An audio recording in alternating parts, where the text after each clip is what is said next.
This is the Blaring Out with Eric Blair show today in Orange County at Pepperland Records with singer, songwriter, burlesque performer, and model Molly Moonstone. What inspired the album and song Summer Bride? I remember it very well when I wrote it because it was January 2014, and I was home.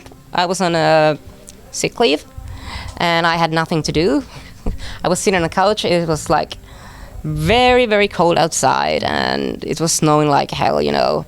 I started to write a song about summer. It turned out to be like love song. You know, in Finland, we have this term, summer pride, which is in Finnish kesämorsian, because Finnish people love to go get married during the summertime. So we have a lot of summer prides in Finland. So I wanted to name that song Summer Pride because it's kind of like Finnish thing. Mm-hmm. And then I thought that it was the perfect name for the album too, because it's an English word now, but it has that Finnish flavor to it because it has that special Finnish meaning. Tell me what inspired the song I Did Nothing Wrong. Well, actually I wrote that song during that time that I told you about the producer that I tried to work with, who told me that I totally suck because I didn't fit in the mold and didn't fit in. Voodoo. That's almost like rapping, that song. Well, again, it's a love song, putting a spell on someone. It's about that moment when you're getting into a new relationship with someone. Voodoo magic there, this huge crush on someone, so you can't do your normal stuff. It's about that. I apologize. That's about my younger years, when I was a bit crazy. 20-something people can't be like that. They don't have a control of their own lives, and they're not quite sure what they're doing, so they're going all over the place. Mm-hmm. So I was kind of like, to be totally honest, I was drinking a lot, partying a lot, not care about anything. I spent all my money and hurt people around me. And there were a couple of my friends saying like, you should stop. And can't you realize what you're doing? And I was like, I'm doing fine. I'm doing perfect. I'm partying. I'm having fun. I wasn't having fun.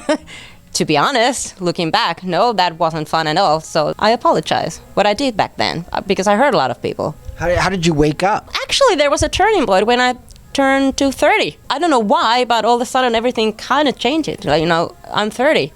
I'm not 20-something, and I'm much happier being 30-something. And now people know how old I am. But that was kind of the turning point for me. I need to get my act together, and I wanted to make my dreams come true. So if you want to do that, you need to work hard, and you can't spend all your money on booze. Who are some of the musical artists you looked up to as a young girl in Helsinki, Finland? My first love is Frank Sinatra. Yeah. That voice. It's like every time I hear Frank Sinatra singing, I burst into tears. Every single time. You actually talk about 2006, about hating 2006. What was going on in 2006 that you hated it so much? 2006, yeah. That was like the wildest year. Like I told you about, that I wasn't behaving good. So that was the year that it was a very bad year.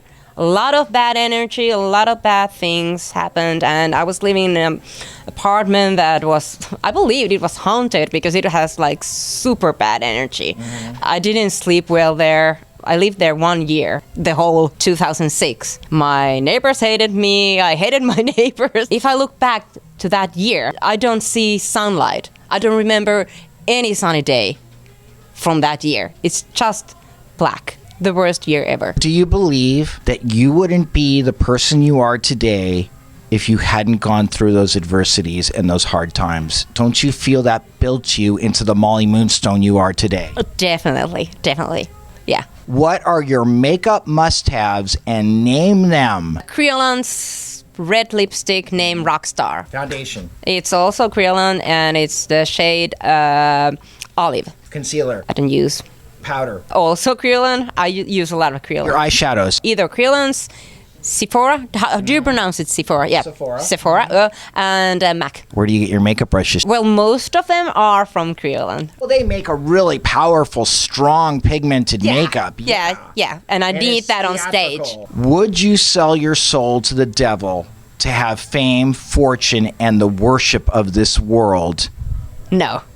You wouldn't? No. Now, how would you define selling your soul to the devil?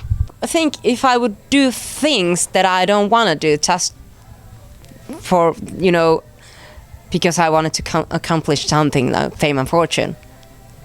So, for example, if I would agree to do like pop music or electronic dance music or something like that, just, that I could be a famous singer or be in a spotlight or stuff like that. So then I would have sold my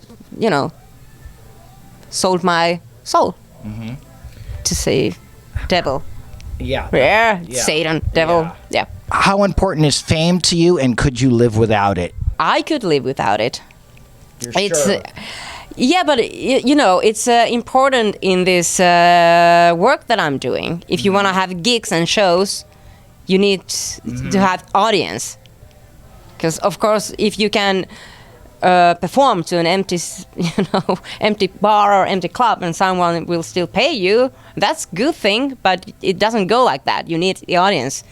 So if you want to be an artist, performer, entertainer, you need to be famous if you want a big audience who will come to see your show. I need that so I can get the bread on my table.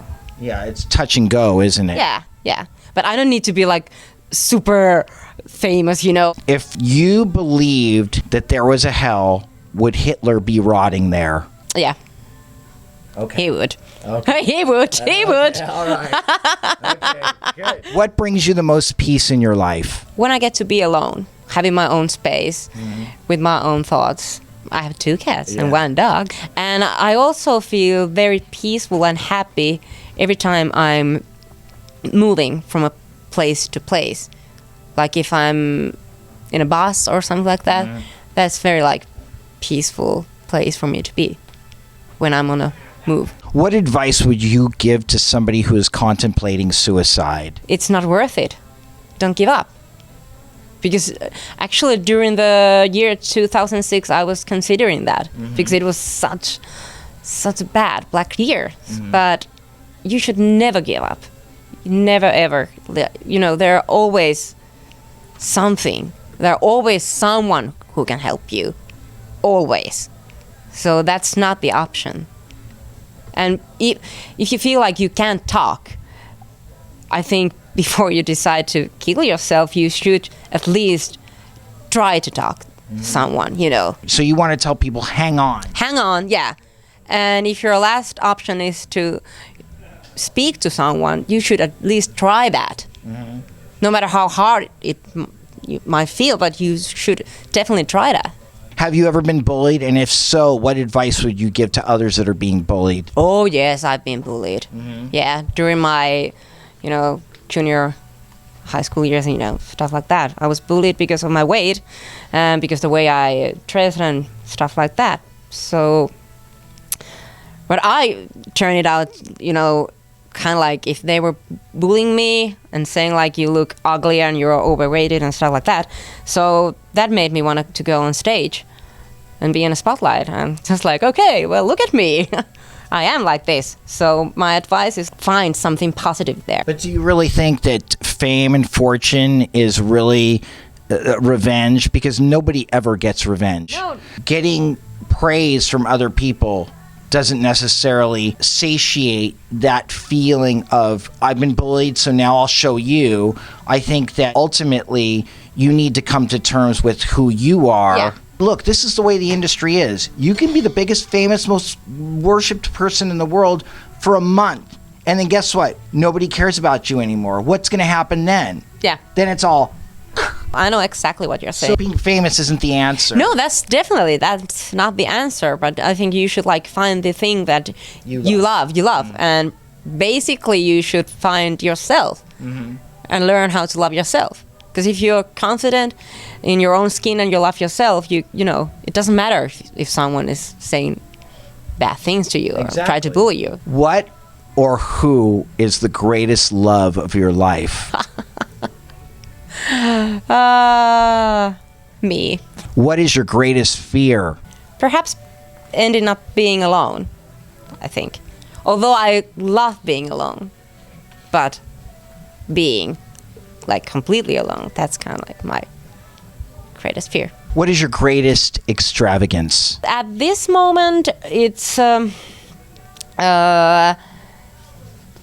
traveling. I knew it. I knew you were going to say that. Because I'm the worst shopper. The only things that I actually shop is papers and pens and brushes and paints. I don't even buy clothes, like perhaps once in a year. And so I'm not, typical woman like that. How would you define the word love? It's a happy feeling, I think. But I don't know. Actually, I've been thinking about that a lot lately. I'm not quite sure what it is. I think I have felt it, but it's difficult. But it can be a lot of things. It doesn't necessarily have to be romantic love. At least I know it's a positive thing. It has a great power. What is it like for you to see yourself on the internet? Sometimes it's weird and strange because I can't really, see myself. I don't see myself like that. So, like, for example, yesterday when I had the photo shoot with Asaya Mace, it was very strange to see those photos of me wearing bikini and stuff like, because I don't see myself and my body like that. But when I see those pictures, like, okay, that's really me, but because I don't feel like that. So it's at the same time a good feeling and a bit weird feeling and strange feeling. Definitely it is a positive thing. If you could fix one injustice in the world, what would it be? Human rights, that we are all equal, no matter what race or sexuality. We need to stop bullying each other about those kind of things. That's just pointless. Which living person do you most admire? Tina Turner. Do you have a moral compass, or are you amoral? I think I have some sort of moral compass, but I believe that higher power, it's meant to guide us to good things and positive things. And I trust in that good things will happen and good things will come to you if you're being positive and you're sending positive energy around you. Try to be kind and good and do positive things, so the good things will come to you. That's how I live my life. If you do good things and bad things come out of them, who do you blame? Bad destiny or something like that. But when you breathe in, breathe out, and think about those things through, you can always find something there that you have learned a lesson, or it was meant to be, to go that way. So you have to think the positive in that negative situation. You have to learn the lesson, because there's always a lesson to learn. If things doesn't go the way you were planning them to go, there is a lesson behind that you need to learn. And you grow. Yeah. Suffering makes you grow stronger. Yeah. What do you think of California legalizing physician-assisted suicide? I don't know. It depends on the situation, I've never really kind of thought about those kind of things, but it's if someone is really, really suffering, the person isn't actually living a full life anymore, real life. I think no, it's a hard question. It is hard. It's a hard question. I don't have a simple answer to that. What's next for Molly Moonstone? Viva Las Vegas in April, because I will be there competing at the Viva Burlesque competition. So that's my next focus point. Hopefully, I will win. That's kind of like what I'm aiming for, of course. And I'm the first Finnish person ever to be in that competition, so it's kind of like I'm making history already. Thank you, Molly. Thank you for being on the Blairing Out with Eric Blair show. We appreciate you coming down from Finland to see us. Thank you. Thank you so much. It was a blast. Blairing Out with Eric Blair show with Molly Moonstone signing off. The Blairing Out Show.